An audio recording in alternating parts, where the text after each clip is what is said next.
Hello everyone, my name is Dr. Jonathan Hinkle. I'm the trumpet professor and director of athletic bands here at Colorado Mesa University in Grand Junction, Colorado. I wanted to make a little video for you guys today demonstrating the Colorado All-State Jazz Audition music. I'm going to be playing the Set A medium swing Etude. I'm going to play it first and then talk about a few things that might help you out in your own preparation. So here we go.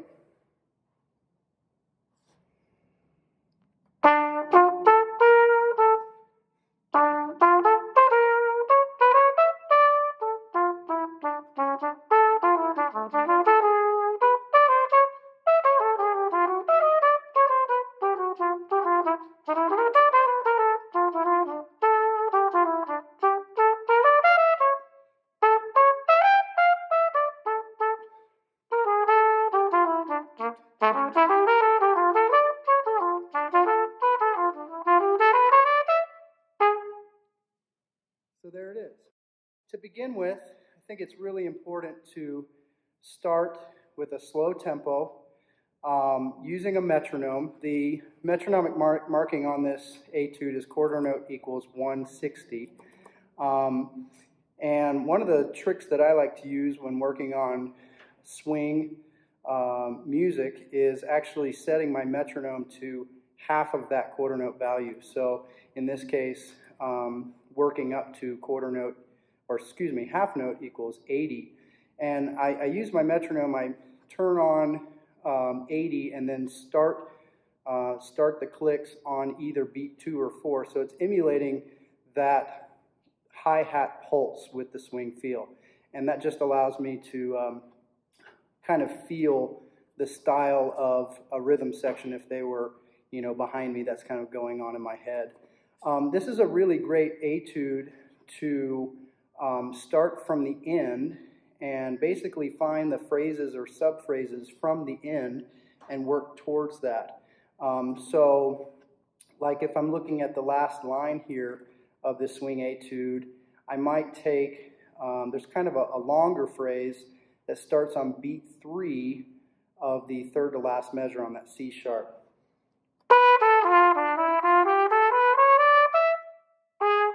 So I might just start with that phrase with my metronome and work it up to that tempo.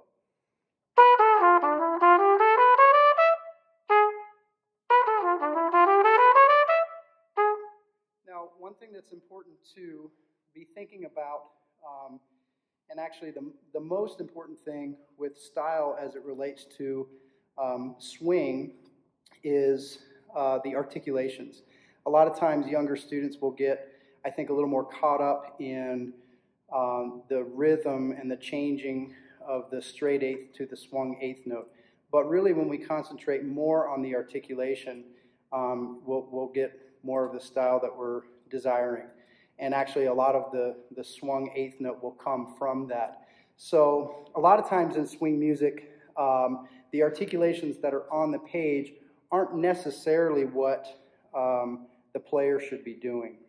In this case, the articulations, I think, are really well written, and they basically, we're slurring mostly into the downbeats, 1, 2, 3, and 4. So we get that back tonguing, do-ba-do-ba-do-ba-do-ba-do feel throughout. And anytime you have a strain of eighth notes, whether it's 2 or 3 or 10, the last one is always accented or shorter. So that principle definitely applies here in this phrase. That last F sharp there is short. So I would take from that phrase and then just add to it. Let me do that a little bit.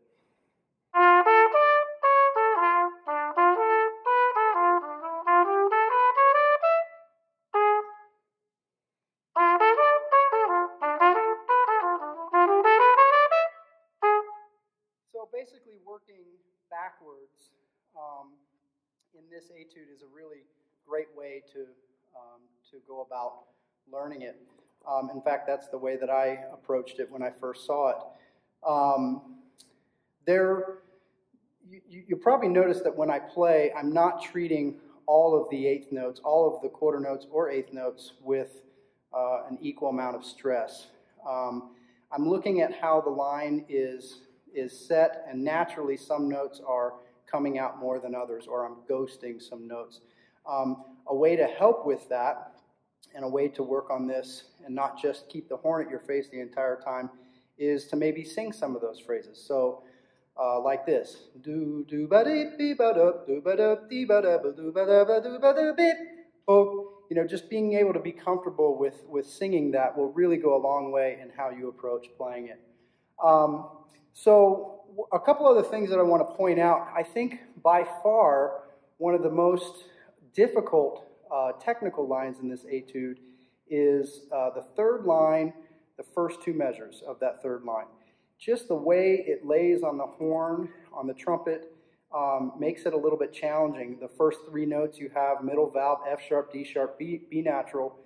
There's some lip flexibility that's required to get down to those pitches. And then the G sharp going up to the F sharp in that second measure is a little bit challenging. So taking that sub-phrase alone very slowly,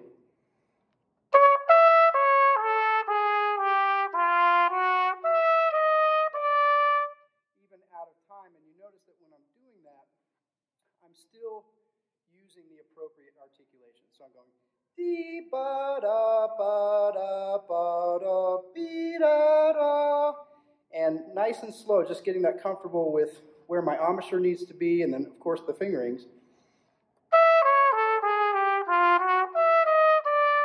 The other thing that makes that line tricky is it's one of the few phrases in this excerpt that starts on a beat as opposed to the and of any given beat.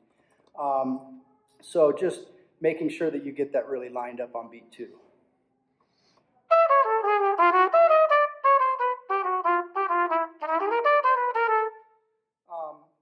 And obviously I'm aiming for a certain smoothness in my sound throughout, making sure that, you know, nothing feels labored. I'm not playing too loud. There's no dynamic marking written here, but a nice comfortable mezzo forte would be appropriate. Honestly, I'm not even thinking about the dynamic so much as I am the sound concept that I'm playing with and really swinging.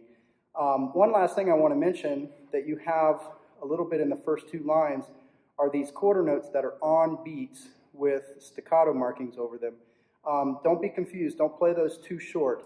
In a very common medium swing, we want those notes to be precisely on the beat and with a little bit of length with them. So more separated than short.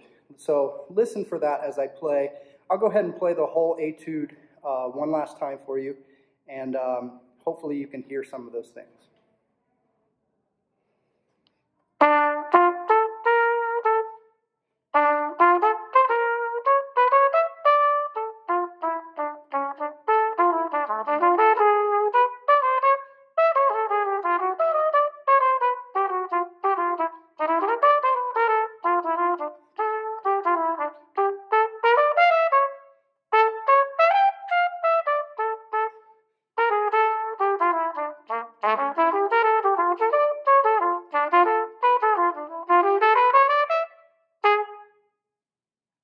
Thanks for listening, and again, my name is Jonathan Hinkle. I'm a trumpet professor and director of athletic bands at Colorado Mesa University. Please send me an email if you have further questions or you just want to reach out and say hello at jhinkle, that's Hinkle, at coloradomesa.edu. Or you can find out information about me on our department's website, which is coloradomesa.edu/music. Thanks so much. Have a great day.